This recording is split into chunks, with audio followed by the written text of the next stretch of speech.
শহীদ president Ziaur রহমানের যে রাজনৈতিক প্রজ্ঞা, যে রাষ্ট্র বিনির্মাণে তার যে ভূমিকা, এই বিষয়গুলো, তার যে চারিত্রিক দৃঢ়তা, এগুলো তরুণদের মাঝে ছড়িয়ে দেবার জন্যে আপনারা কোনো হ্যাঁ, পদক্ষেপ নিয়েছেন আমাদের কিনা? একটা প্রচার ছেলও আছে, সবকিছুই আমরা এটার মধ্য দিয়েই করি।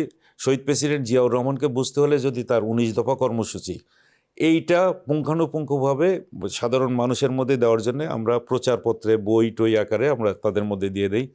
আর একটা ছেলে মেয়েকে যখন আমরা তরুণ প্রজন্ম, আমাদের একটা প্রতিবেশী দেশ হচ্ছে ভারত, তার পাশেই হচ্ছে আমরা।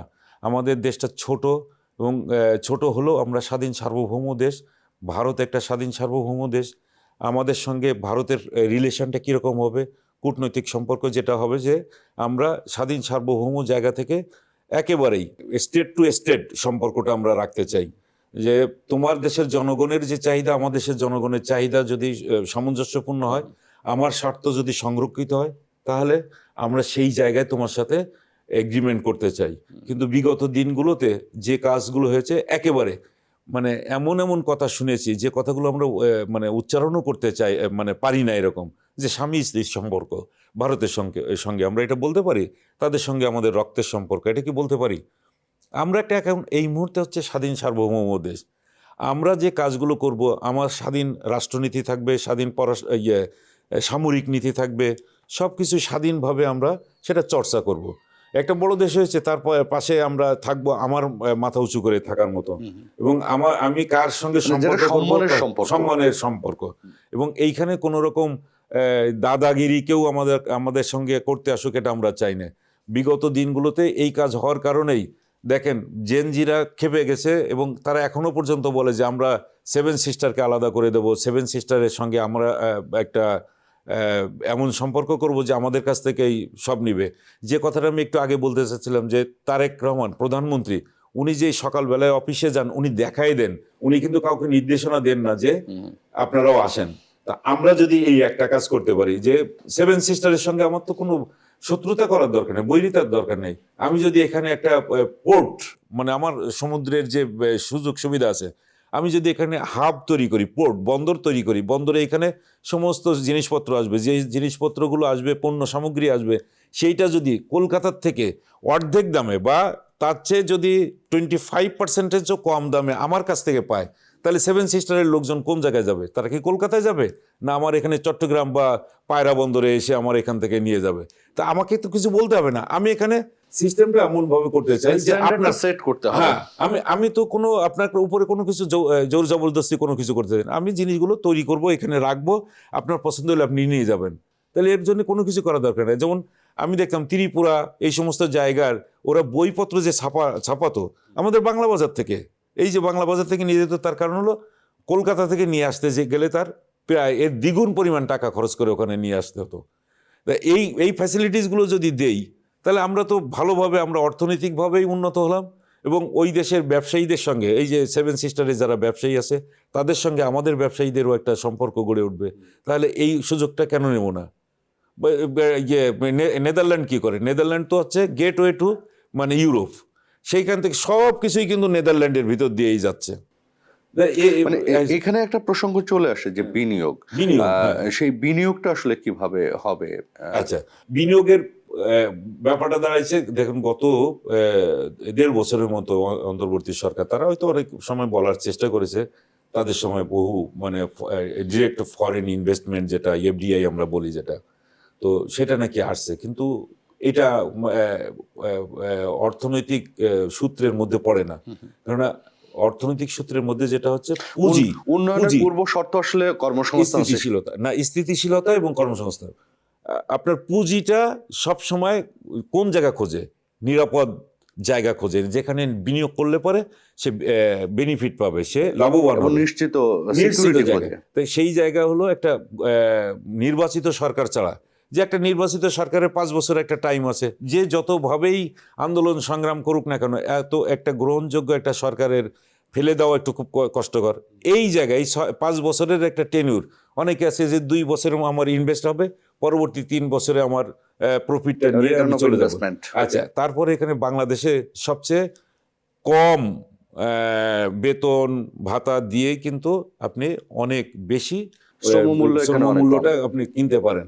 আচ্ছা, আর একটা জিনিস আছে আমাদের এখানে, এই কাজগুলো এখন করতে হবে। যেমন ডেমোগ্রাফিক ডিভিডেন্ড, যেটা আমাদের এখানে 15 বছর থেকে 64 বছরের মধ্যে যে জনসংখ্যা, সেইটা এখন কিন্তু আমাদের শিশু এবং পুরুষ যে মানে তাদের চেয়ে বেশি হয়ে গেছে। তাহলে এখন এদেরকে আমাদের কাজে লাগাতে হবে। এদের কাজে লাগানোর সময়ও কিন্তু খুব কম, যে 2025 থেকে 2045 যেটা শেষ হয়ে যাবে, হ্যাঁ, আমরা বলতে পারেন যে 10 বছর আমাদের হাতে রয়েছে। আমাদের এই তো আমাদের হাতে খুব কম সময়। ফলে এদেরকে এখন যেমন বিনিয়োগ মানে উৎসাহিত করতে হবে, এন্টারপ্রেনার্সও তৈরি করতে হবে। তার কারণ হলো এরাই যদি আমরা না করতে পারি, তাহলে এখান থেকে যদি আমরা সেই সুবিধাটা যদি না নিতে পারি, পরবর্তীতে এই জনসংখ্যা, এই জনগোষ্ঠী কিন্তু আমাদের উপর একটা বোঝা হয়ে আসবে। তরুণ উদ্যোক্তা সৃষ্টির কথা বলছেন, কিন্তু তরুণ উদ্যোক্তা সৃষ্টির ক্ষেত্রে একটা বড় বাধা কিন্তু যে বিনিয়োগের যে ঋণ প্রাপ্তি, তরুণরা ঋণ পায় না, কারণ নবিশ উদ্যোক্তা, সেইখানে আসলে রাষ্ট্র কি ধরনের সাপোর্ট দিতে পারে? রাষ্ট্রই সাপোর্ট দিবে। আমি এর আগেও বেশ কয়েকবার বলার চেষ্টা করেছি, সেটা হলো শিক্ষা লোন দিতে হবে, মানে ইউনিভার্সিটিগুলোতে লোন দিতে হবে। কিন্তু এটাও সুপারভাইজ করার জন্যে একটা নির্বাচন, মানে ডাকসু নির্বাচন আমি সাপোজ ধরি, তাহলে এই নির্বাচনের মধ্যে দিয়ে যে সমস্ত প্রতিনিধি তৈরি হবে, তারাই কিন্তু ওই ওয়াচডগের মতো দেখবে যাকে লোন দেওয়া হলো সে ভালো রেজাল্ট করছে কিনা। তার রেজাল্টের উপর নির্ভর করে পরবর্তী ক্লাসে বা শ্রেণীতে বা সেমিস্টারে যাওয়ার তার পথটা তৈরি করে দিতে হবে। তাহলে এই যে ভালো, আপনি একেবারে শিক্ষার ক্ষেত্রে যদি বলেন, সবাইকে তো আপনাকে একেবারে উচ্চশিক্ষায় শিক্ষিত করার দরকার নেই। আপনি যখন দেখবেন আপনি প্রাইমারিতে যে কারিগরি শিক্ষায় জোর দিতে বলছেন, কারিগরি শিক্ষায় যখন ক্লাস 8 পর্যন্ত আপনার এদিকে তাদের আর মানে অত চিন্তা করার খুব বেশি সময় পাওয়া যায় না।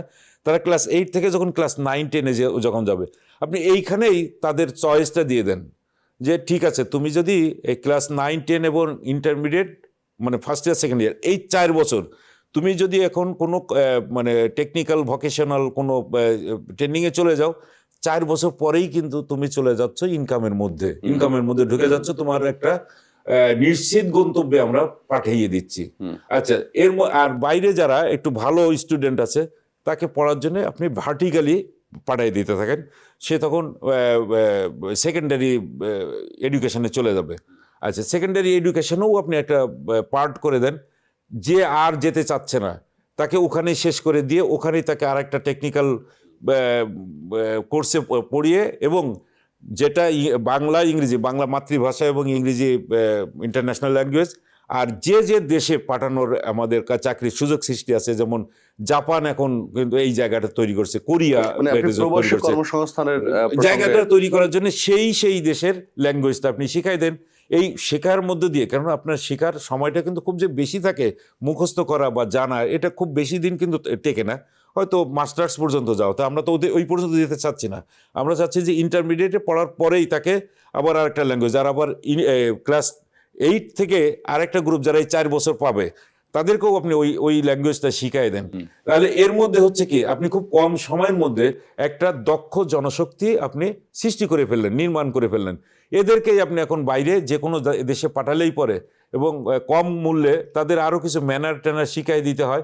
এইগুলো শিখে যখন তারা ওখানে যাবে, তখন একটা আমাদের এখানে যে রেমিটেন্সটা এখন আসে, তার থেকে না হলেও কয়েকশো গুণ বেশি রেমিটেন্স আমরা পেতে পারি যদি আমরা খুব সিস্টেমেটিক ওয়েতে। এর জন্য কিন্তু এই যে এই ট্রেনিং কোর্সের জন্য প্রচুর পরিমাণে টাকা পয়সা গভর্নমেন্টের আছে, গভর্নমেন্ট এই টাকা পয়সাগুলো তাদেরকে দিতে চাচ্ছে এখন। মানে এগুলো সুষম বন্টনটাও জরুরি, সাধারণ মানুষের মধ্যে এক ধরনের সচেতনতা বৃদ্ধির দরকার আছে এবং দরকার আছে এবং হচ্ছে। যেটা আমরা বুঝি যে এখন ছেলেমেয়েরা একেবারে সবাই মানে যে একটা সিস্টেম আছে যে আমাকে সবাইকে মাস্টার্স ডিগ্রি নিতে হবে, তা আপনি মাস্টার্স ডিগ্রি নেওয়ার পরে যে আপনি শিক্ষিত বেকার হয়ে রাস্তায় ঘোরার তো দরকার নেই।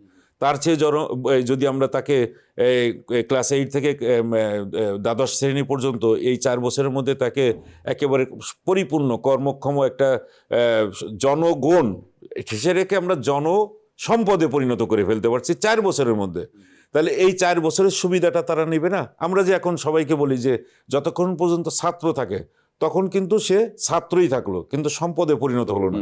যে মুহূর্তে সে চাকরিতে ঢুকলো কিংবা কোনো একটা কর্মকাণ্ডের মধ্যে ঢুকলো, মানে আর্নিং কাজের মধ্যে ঢুকলো, তখন তাকে সম্পদে রূপ নিল বলে আমরা বলতে পারি, ধরে নিতে পারি। উচ্চশিক্ষার ক্ষেত্রে আপনার ভাবনা কি? উচ্চশিক্ষার গুণগত মান যদি নিশ্চিত করতে উচ্চশিক্ষার হয়, গুণগত সেক্ষেত্রে কি? মান আসলেই কোনো মানে আমরা এখনো পর্যন্ত ওই রকম কিছু পাইনি। বলতে কি, আমাদের এখানে গবেষণা হয়, কিন্তু কোনো গবেষণা কি এমন মানে রিমার্কেবল বা মানে যেটা কোনো কিছু world standard ওয়ার্ল্ড স্ট্যান্ডার্ডে কি আমরা পৌঁছতে পেরেছি? আমাদের এই জায়গাগুলোতে আরো সংশোধন বা আরো মানে রিফর্ম করার দরকার আছে। যে কারা টিচিং লাইনে থাকবেন, কারা এই উচ্চ শিক্ষার দিকে যাবেন, আমার সব ব্রেন ওই জায়গায় কাজে লাগানোর দরকার নেই। আমেরিকাতে সব মানে সবচেয়ে শিক্ষার হার বেশি, কিন্তু সবাই কি একেবারে উচ্চ শিক্ষা গ্রহণ করে না। এর মধ্যে কিছু আছে যারা কম মেধাবী, তারা কি হয় কি মানে একেবারে হরাইজেন্টাল, মানে ওখান থেকেই শেষ করে দিয়ে তারা চলে গেল এইদিকে। ওখানে যেমন আমাদের এখানে ডিএস হইলেই পরে দেখা যায় তাকে জয়েন্ট সেক্রেটারি হতে হবে, তাকে এডিশনাল সেক্রেটারি হতে হবে, তারপরে সেক্রেটারি হতেই হবে যে কোনো মূল্যের বিনিময়। কিন্তু যে ব্যক্তি ডিএস হওয়ার পরে যে তার আর মেধা ওই পর্যন্ত যাচ্ছে না, তাহলে তাকে ওই ডিএস পর্যন্ত ওইখান থেকে বিদায় দেওয়া, বা এই যতদিন তুমি বাবা চাকরি করবা ততদিন ডিএস হিসাবেই থাকো। কিন্তু মানে আমাদের এখানে এই মূল্যায়নটা করা মানে হয় না। মেধার মূল্যায়নটা খুব জরুরি। হ্যাঁ, আপনার কি মনে হয় জরুরি, যে কিন্তু আমাদের মেধার এখানে যদি হয় না। সত্যিকারের মূল্যায়ন বাংলাদেশের সম্ভব হতো, তাহলে মেধা পাচারটা রোধ করা সম্ভব হ্যাঁ, হতো? মেধাটা কেন চলে যায়? আমাদের বুয়েটের একটা স্টুডেন্ট পাবেন আপনি বাংলাদেশে, একটা স্টুডেন্ট পাবেন আপনি। যান যে কোনো এই যে এলজিআরডি বলেন, এডুকেশন ইঞ্জিনিয়ারিং, এখানে যান, যে কোনো ইঞ্জিনিয়ারিং সেক্টরে যান, আপনি বুয়েটের কাউকে পাবেন না, কেউ নেই দেশে। আছে কোথায়, কুয়েটের আছে, রুয়েটের আছে, মানে বুয়েটের পরেই যারা থাকে সেটা কুয়েটের স্ট্যান্ডার্ডটা অনেক ভালো, তারাই আছে এখনো পর্যন্ত, কিন্তু বাকি বুয়েট থেকে পাবেন না। তা যেটা পাচ্ছেন না, আপনি লেখাপড়া শিখালেন, আপনি আপনার জনগণের অর্থ খরচ করলেন তার পিছনে। ভালো ডাক্তারও আছে আমাদের এখানে, ভালো ডাক্তার, এমন ভালো ডাক্তার আছে, ইন্ডিয়াতেও আপনি এত ভালো ডাক্তার পাবেন না, কিন্তু তাদের কিছু আচরণগত, আমি বলছি এখানে ওপেন মানে ইয়ারেই বলি, মানুষের মেধা আছে, কিন্তু মেধাকে আমরা ধরে রাখতে পারছি না। চলে যাচ্ছে। আমাদের এখানে জেনেটিক্যাল ইঞ্জিনিয়ারিং এ পড়ে চলে যাচ্ছে বাইরে, আমি তার কোনো কাজে লাগাতে পারছি না। তো এই কাজের ক্ষেত্রগুলো তৈরি করে দিতে হবে। আপনাকে আরেকটা জিনিস মনে হয় যে পড়ালেখার পাশাপাশি বিশেষ করে পাঠ্যপুস্তকে নৈতিকতা, দেশপ্রেম, এই বিষয়গুলো সন্নিবেশ হওয়া জরুরি। নৈতিকতার শিক্ষাটা দিতে হবে। ও নৈতিকতার অবশ্য এক একজনের কাছে এক এক রকম মূল্য, এক এক রকম ব্যাখ্যা। যেটা আপনার কাছে সত্য সেটা আমার কাছে সত্য নাও হতে পারে। আপনি বলছেন যে আপনি যে রাস্তার বাম পাশ দিয়ে যাওয়াই ভালো, একজন বললো যে না, আমি রাস্তার ডান পাশ দিয়ে যাইতেই ভালো স্বাচ্ছন্দ্য বোধ করি। মানে এইগুলো হচ্ছে ম্যান টু ম্যান ভেরি করে। তারপরও আমরা অনেক সময় বলে থাকি, ওই যে ধর্মীয় শিক্ষা নেওয়ার ক্ষেত্রে দীর্ঘদিন ধরে একটা বয়ান তৈরি করে দেওয়া হয়েছে যে এই কাজগুলো করলে পরে সে নৈতিকভাবে সামনের দিকে গেল। আমরা সদা সত্য কথা বলবো, কি বলে, সত্য ছাড়া মিথ্যা কথা বলবো না। কিন্তু সত্য এবং মিথ্যা এগুলো যদি আপনি হিসাব করেন, সব সময় উপর থেকে চাপিয়ে দেওয়া হয় যে এইটা তুমি সত্য বলে তুমি মেনে নিবা। কিন্তু যখনই ওই সত্য আরেকজনের কাছে সত্য বলে মানে মনে হবে না, সে তখন বলবে যে না, এই সত্য না, তো এর সত্যের পিছনে আরেকটা ঘটনা আছে। আমরা যে বলি ওই যে থিসিস, আমরা একটা পড়ে যাই, আপনি এন্টিথিসিস দেখেন না, এন্টিথিসিস কিন্তু আবার একটা আছে, দুইটা মিলে তখন আমরা সব কিছুই থাকে। এইটা যারা গবেষণা করে বের করতে যায় তারাই কিন্তু সমস্যায় পড়ে যায়। গ্যালিলিও কেন তাকে মানে জীবন দিতে হলো, কিভাবে, যে পাদ্রীদের কথা শোনে নাই বলে। কি হলো, তিনি বললেন যে পৃথিবী সূর্যের চারিদিকে ঘোরে, কিন্তু পাদ্রীরা তার আগে থেকে ধর্মীয়ভাবে শেখাই দিয়ে আসছে যে সূর্যটাই পৃথিবীর চারিদিকেই ঘোরে। সত্য এবং মিথ্যার দ্বন্দ্ব, সত্য এবং মিথ্যার দ্বন্দ্ব এক একজনের কাছে এক এক রকম।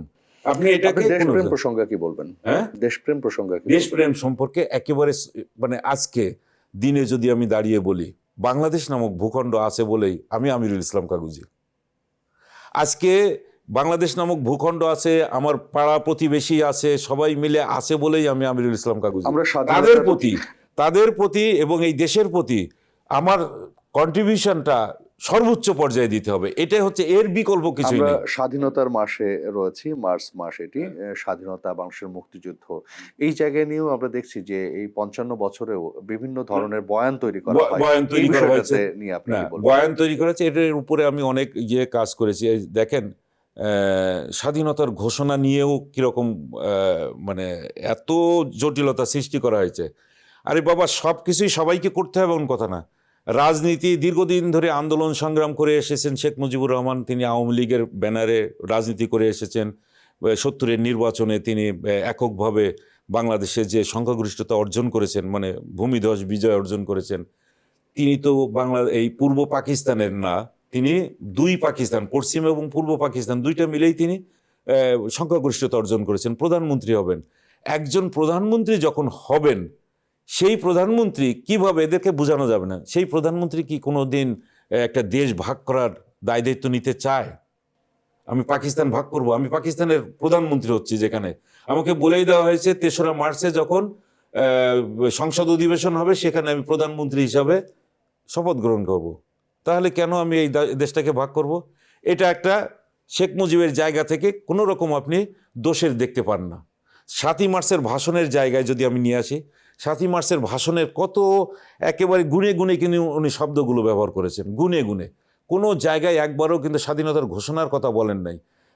লরেন্স লিপশুলস একটা কথা বলছিলেন, ওই সময় তিনি এইখানেই ছিলেন। বললেন যে শেখ মুজিব তখন হয়ে গেলেন হ্যামিলনের বাঁশিওয়ালা। তিনি যেদিকে তার জনগণকে এমন উন্মত্ত হয়ে গেছে, তিনি যেদিকেই টার্ন নেবেন, যেদিকে যেতে বলবেন, জনগণ সেদিকে যাবে। তিনি যে সরোয়ার্দী উদ্যানে সমাবেশটা করছেন, পূর্ব বাংলার ইতিহাসের সবচেয়ে বড় সমাবেশ, উনি যদি বলতেন যে এখন আমরা ক্যান্টনমেন্ট ঘেরাও করব, ওখান থেকে মাত্র ৫ থেকে ৬ কিলোমিটার দূরে হচ্ছে ক্যান্টনমেন্ট, তাহলে এই জনতার কিন্তু আর ঠেকানো যেত না। তারা ওখানে হানা দিত এবং ওখানকার অস্ত্রপাতি তারা নিয়ে নিত, হাতে তুলে নিত। তা শেখ মুজিব কিন্তু সেই কাজগুলো করেন নাই। তারপরে যদি আমরা ২৪শে মার্চ পর্যন্ত প্রতিটা ক্ষেত্রে, এই যে ক্যান্টনমেন্টে ১লা মার্চ থেকে অস্ত্রপাতি আনা হচ্ছে পাকিস্তান থেকে, পশ্চিম পাকিস্তান থেকে জাহাজ আসছে, বিমান আসছে, অস্ত্রপাতি ক্যান্টনমেন্টে মজুত করা হচ্ছে। আপনি দেখবেন আমাদের এই যে একে খন্দকার, যিনি বইটা লিখেছেন ৭১ ভেতর বাইরে, তিনি বলতেন যে প্রতিদিন আমার এখানে যত অস্ত্রপাতি আসছে, এখান থেকে আমি ৩২ নম্বরে আমি খবরগুলো কিন্তু পাঠাচ্ছি যে এখানে এইভাবে অস্ত্রপাতি আসতে থাকলে পরে এক সময় তারা এত বেশি অস্ত্রপাতি নিয়ে থাকবে, আমরা কিন্তু কিছু করতে পারবো না, কিছু করতে হলে দ্রুত ব্যবস্থা নেন। কিন্তু শেখ মুজিব ওদিকেও যান নাই। ১৬ তারিখ থেকে ১৬ই মার্চ থেকে যখন ইয়াহিয়া খান এবং পরবর্তীতে ভুট্টোও এসে যুক্ত দিলেন, তখন একটা আলোচনার মধ্যে দিয়ে যে কিভাবে ক্ষমতা হস্তান্তর করা যায়, এটা নিয়ে আলোচনা কিন্তু হয়েছে। ২১, ২২, ২৩ তারিখ পর্যন্ত এই আলোচনাগুলো হয়েছে। ২৫ মার্চ যেদিন মানে সর্বশেষ, ডক্টর কামাল হোসেনও তখন ওইখানে ছিল, ব্যারিস্টার আমিরুল ইসলাম এবং তাজউদ্দিন আহমেদ, এরা সব তোফায়েল আহমেদ নিজেও এখনও বেঁচে আছেন। তা এরা সবসময়, শেখ মনি মারা গেছেন, কিন্তু এই গ্রুপটাই সবসময় শেখ ৩২ নম্বরেই থাকতেন। তো ২৫ মার্চ যে সময় মানে একেবারে ক্র্যাকডাউন হবে, সন্ধ্যার সময়ও একজন রিক্সাওয়ালাও এসে পর্যন্ত ওই একে খন্দকারের চিঠিটাও পর্যন্ত এনে দিচ্ছেন যে আজকে রাতে কিন্তু ক্র্যাকডাউন হতে পারে। এবং ৭টার সময়, সন্ধ্যা ৭টার সময় একটা গাড়িতে করে ইয়াহিয়া খান যে চলে গেলেন, সেটার বর্ণনাও দিলেন যে তারা চলে গেছে, ক্র্যাকডাউন কিন্তু হবে।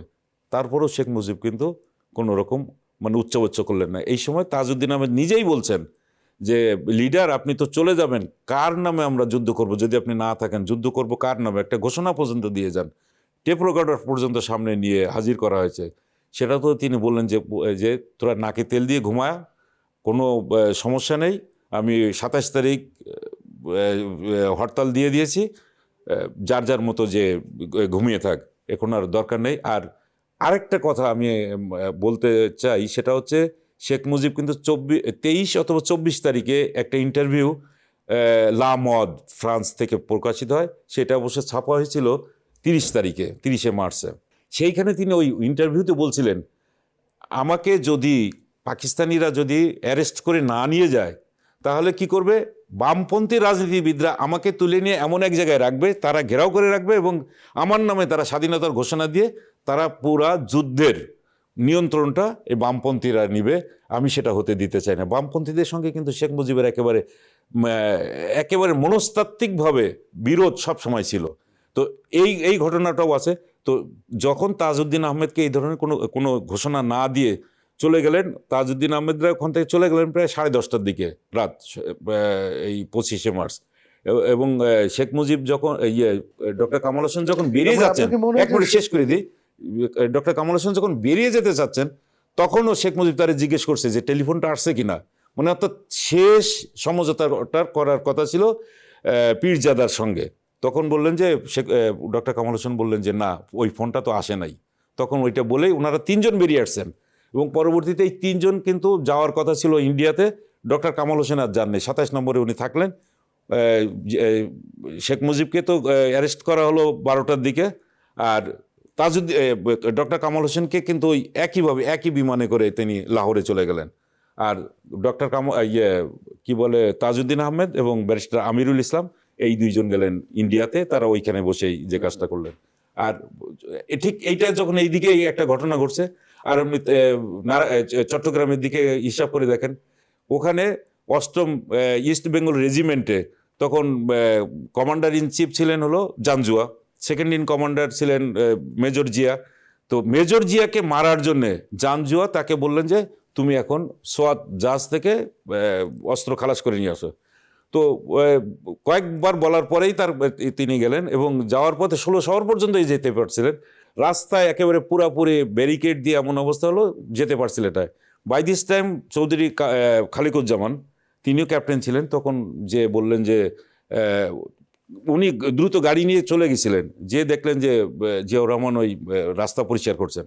তখন উনি যে বললেন, তাকে একটু দূরে সরিয়ে এনে বললেন যে ঢাকা শহরে কিন্তু ক্র্যাকডাউন শুরু হয়ে গেছে, আপনাকেও পাঠানো হচ্ছে মারার জন্যে, সোয়াতে ওখানে গেলেই পরে আপনাকে মেরে ফেলবে, অতএব এই মুহূর্তে আপনি কি করবেন ডিসিশনটা নেন। জাস্ট 2 মিনিটের মধ্যে তিনি ডিসিশন নিয়েই তখন গাড়িতে ফিরে এসে বললেন যে অর্ডার চেঞ্জ হয়ে গেছে, চলো আমরা ফিরে যাই। এবং ফিরে যেই প্রথমেই জাঞ্জুয়ার কলিং বেল টিপেই তিনি যখন দেখলেন, জাঞ্জুয়া তো একেবারে অবাক, যে যাকে মারতে পাঠালাম সে এসে আপনার সামনে হাজির। তখন বললো যে উই রিভোল্ট, জিয়াউর রহমান। এবং ওই সময়ে জাঞ্জুয়াকে নিয়ে ইস্ট বেঙ্গল রেজিমেন্টের ওইখানে নিয়ে আসছিল। তখন আমাদের 300 থেকে 350 মতো সৈন্য ছিল। ওইখানেই এনেই জাঞ্জুয়াকে তো মারা হলো তখনই। আর ওইখানে তখন রাত 2:15 জিয়াউর রহমান ওইখানেই বললেন যে উই রিভোল্ট, এবং আমরা যারা এখানে সৈন্য আছি, বাঙালি সৈন্য, আমরা এখন এখান থেকেই যুদ্ধ শুরু করে দেব। এবং শুধু উনি করলেন না, ক্যান্টনমেন্টে কিন্তু ম্যাডাম তখন বেগম খালেদা জিয়া, 2 শিশু সন্তান তারেক রহমান এবং কোকো, এই 2জনকে নিয়ে তিনি যেখানে বসবাস করছেন, সেখানেও কিন্তু পাকিস্তানি সৈন্যরা যে তার ওখানে কিছু অস্ত্রপাতি ছিল, সেই অস্ত্রপাতি নেওয়ার জন্য তাকে খুব চাপাচাপি করছে। তখন উনি বললেন যে না, এটা তো আমার দায়িত্বে দিয়ে গেছেন মেজর জিয়া, তিনি না আসা পর্যন্ত এটা কোনো অবস্থাতেই দেব না, এবং দেন নাই। তো এই হচ্ছে এই পরিবারের।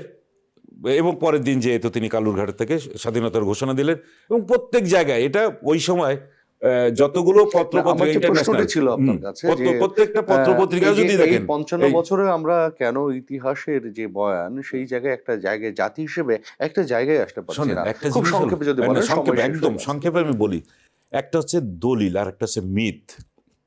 দলিলটা হচ্ছে যে আপনি একেবারে লিখিত পরিতভাবেই আপনি পেয়ে যাবেন, আর মিথ যখন তৈরি করতে যাবেন তখন আপনাকে অনেকগুলো মিথ্যা।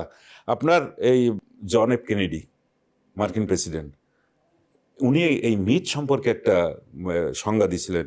তিনি কলম্বিয়া ইউনিভার্সিটির একটা কনভোকেশনে গেছিলেন, সেখানে বলছিলেন যে মিথ্যাটা সত্যের কোনো শত্রু না, কিন্তু যখন মিথ্যাটাকে প্রতিষ্ঠিত করার জন্যে নানামুখী বয়ান তৈরি করতে করতে মিথ্যাটাকে সত্যের উপরে যখন একটা রূপ দেওয়া হয়, তখন এটা তৈরি হয়ে যায় একটা মিথ। আমরা গ্রিক মাইথোলজি পড়ি না, আমরা সেটাকে বিশ্বাস করে ফেলি। আমরা হিন্দু মাইথোলজি পড়ি না, আমরা কি ইসলামী মাইথোলজি পড়ি না। এই মাইথোলজিগুলো তৈরি হয়েছে মিথ থেকে। তো এই ধরনের মিথ আপনাকে তৈরি করতে হয়, নানামুখী বারবার বলতে হয়, বলতে বলতে বলতে বলতে বলতে একসময় তাকে বিশ্বাস করাতে হয়। কিন্তু সত্য তার কাছে পরাজিত হয়ে যায়, মিথ্যাও তার কাছে পরাজিত হয়ে যায়, সবাই পরাজিত হয়ে যায়, মিথ দাঁড়ায় যায়। আপনি নিশ্চয়ই বিশ্বাস করেন সেক্ষেত্রে যে একদিন সত্য প্রকাশিত হবে এবং সত্য সত্যের মতো সত্য হবে। এবং এইখানে মিথ এবং দলিল এই দুইটা যখন পাশাপাশি নিয়ে মানুষ গবেষণা করবে, তখন দলিলটাকেই দলিলটাই সত্য সত্য প্রমাণিত হবে। প্রমাণিত হবে। নিশ্চয়ই আমরা প্রত্যাশা করতে পারি, আর জাতি হিসেবে আমরা আসলে সত্যটাকেই আঁকড়ে ধরতে চাই। আমিনুল ইসলাম কাগজে অসংখ্য ধন্যবাদ আমাদের এই আয়োজনে অংশ নেবার জন্য। আপনাকেও ধন্যবাদ, গ্রিন চ্যানেলের দর্শকদেরও ধন্যবাদ। ধন্যবাদ আপনাকে।